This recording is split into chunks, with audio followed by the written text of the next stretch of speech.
first thing that we learn is the code of ethics, and how if the medical industry turns against the people, it's actually our jobs to agitate, I quote, agitate and advocate for what is best for our communities. Mary Ugolini here, reporting with Rebel News to bring you an interview with one of the first nurses in Ontario to denounce the sweeping and devastated COVID-19 related lockdowns.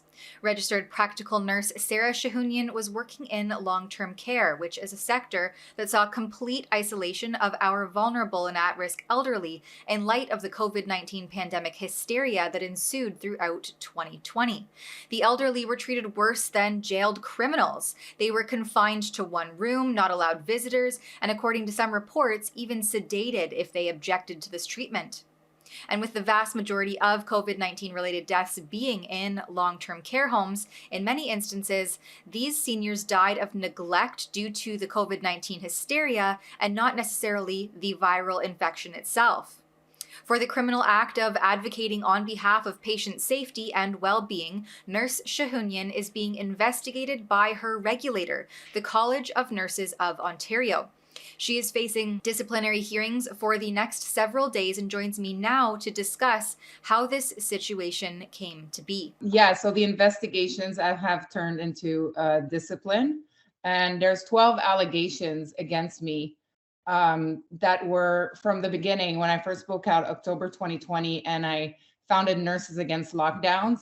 I also started social media accounts, and so they have gone through that several times, and they found 12 allegations that they can come after me for, saying that I'm misinforming the public and how dangerous it is, and I'm going against, I'm licensed, so I have to follow what they say.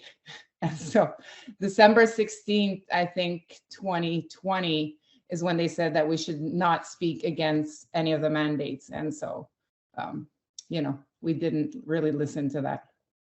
Right, because once the regulators and the media and people started to see that there was certain frontline workers who were taking this principled, ethical stance and really standing by their convictions to denounce what was happening with things like lockdowns, which I understand that the Nurses Against Lockdowns eventually turned into Canadian Frontline Nurses with Kristen Nagel.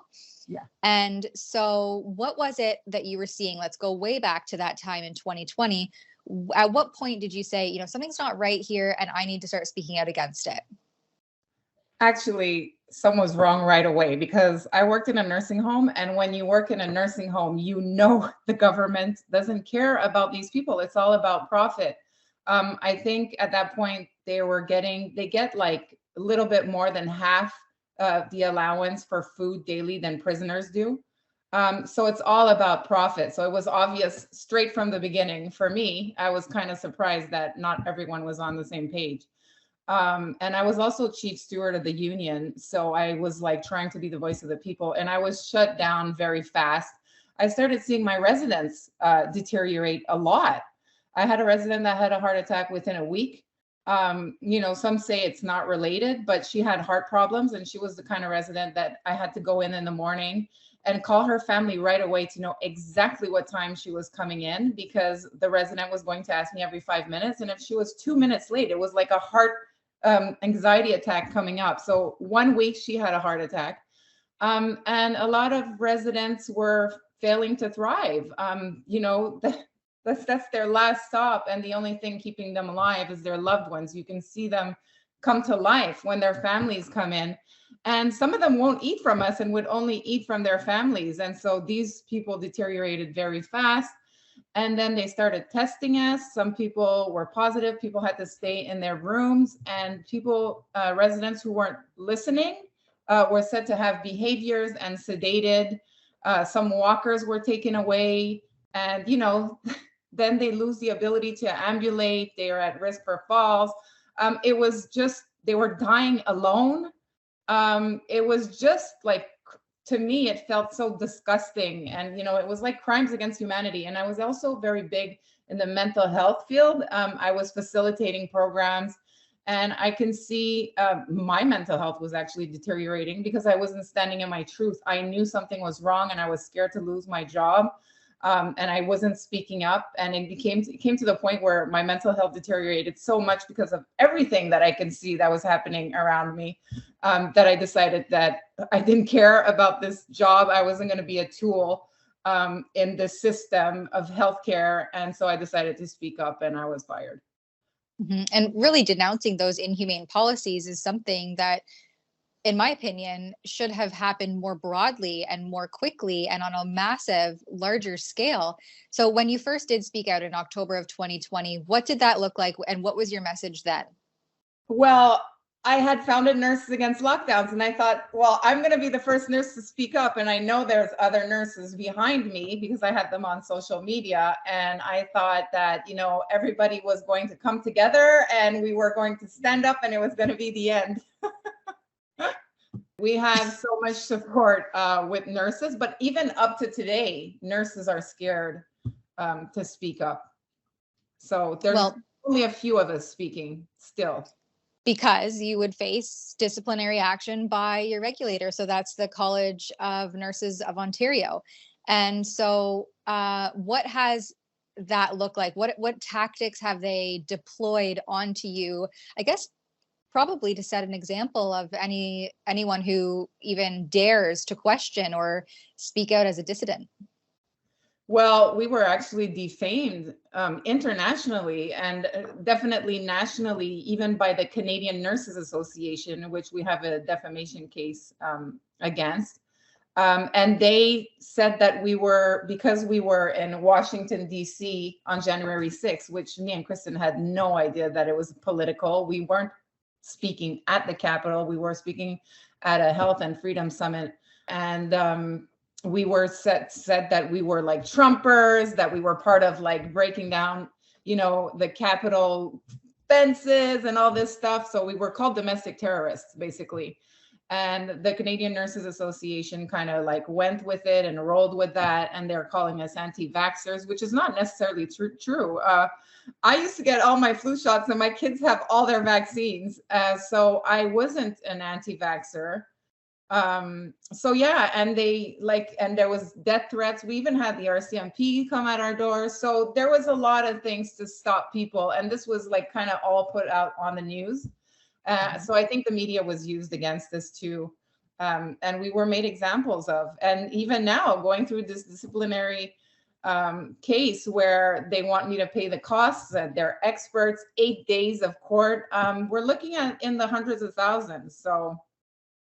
Wow. And so you're just at the beginning of this 8-day process. I understand that you had 1 day so far. And so, just gauging off of how that first day went, well, how did it go? And what are your hopes for the remaining days of hearings? It actually wasn't as bad as I anticipated it. We had one of their experts come in already talking about the PCR test in one of the statements that I had put on social media. I think my lawyer did a great job. Our lawyer did a great job. And I think it went quite well. But we don't really expect to win at the disciplinary committee of the college, because it's nurses from their council representing in the jury, kind of. I think there's 2 public members. And so they're still licensed nurses. So we don't really believe that they're going to go against the college. But we do plan everything that we're bringing forward. We also have 2 experts. One of them is Dr. Byron Bridle. And so everything that we bring forward will be used for the appeal that we plan on doing afterwards. And so how does that appeal process work? And, what's your hope there, obviously, moving forward with an appeal process or having to go to the next level of jurisdiction? Well, the appeal process means that we're going to go to I don't want to say that it's not real court, but to it's a kangaroo court. Yeah. So real court. And we spoke about it. And if I have to, I'll go all the way up to the Supreme Court, because I believe that I did exactly what I was told to do in nursing school. The first thing that we learn is the code of ethics, and how if the medical industry turns against the people, it's actually our jobs to agitate, I quote, agitate and advocate for what is best for our communities.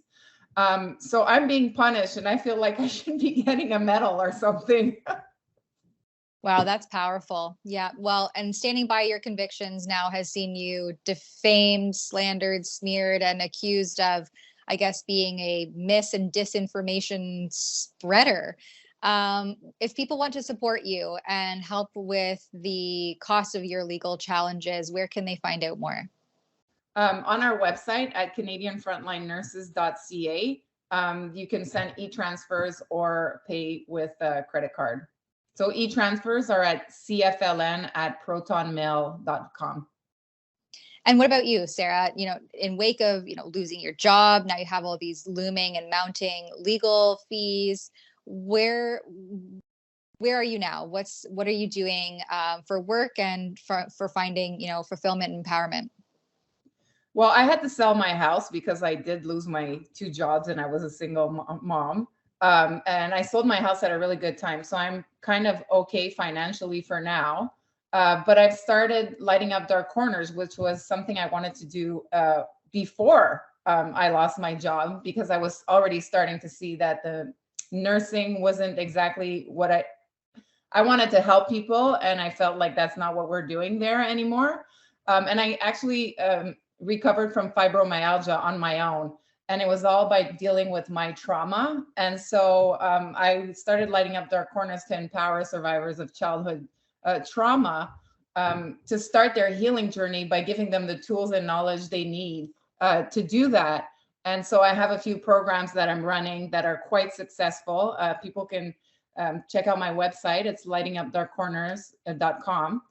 And I'm trying to grow this, and it's actually fits very well in our Canadian Frontline Nurses' new healthcare paradigm. It's all about going to the root cause and getting off medications and, standing in your truth, and finding better ways to cope with your challenges and, create new patterns and things like that, all about neuroplasticity and all that fun stuff. So yeah, I'm actually really excited. This is my purpose and passion. And I always tell people, when you do what's right and you stand in your truth, all the right doors open for you. And so this is what's happening right now. So I try not to worry too much about the court cases that we have and all these things. I think that everything will settle itself. I know I have a lot of support from people. And like I said, when you do what's right, God, the universe, whatever you want to call it, takes care of things. So I try not to worry, and I try to manifest great things ahead. It looks like in Choujounian's case, when one door closes, another door opens. But at what expense? The healthcare sector is in perpetual crisis with severe low staffing levels, especially in long-term care, where residents are being negatively affected by these staff shortages. And yet the principled staff, the ones that acted with moral conviction and upheld ethical standards, they still face discipline, reprimand, and termination. For Rebel News, I'm Tamara Ugolini. The ostracization of principled healthcare staff arguably contributed to the COVID carnage. If you think that all medical professionals should provide their professional opinions without fear of harassment, slandering, or canceling, then head on over to our petition at stopmedicalsilencing.com and sign it today. Find out more and sign the petition at stopmedicalsilencing.com.